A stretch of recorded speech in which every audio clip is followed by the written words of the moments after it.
নদীটা জোয়ারে কানায় কানায় পরিপূর্ণ। এই যে দেখতেছেন এই গাছগুলো হলো গোলপাতার গাছ। যারা গোলপাতার গাছকে মনে করছিলেন পাতা বোধহয় গোল, তাদের সেই ভুল ধারণা। এই গোলপাতার গাছের পাতা কিন্তু নারকেলের গাছের পাতার মতো। এখন পূর্ণ জোয়ার চলতেছে, পরিপূর্ণ একবারে নদী কানায় কানায় পরিপূর্ণ।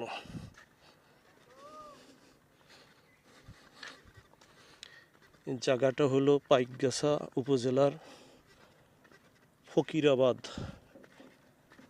ফকিরাবাদ গ্রামের পাশে যে নদী, পাশে শান্তা বাজার।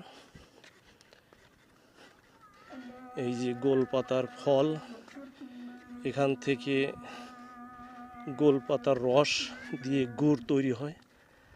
এই যে সেই ফল গাছের সাথে দেখতেছেন।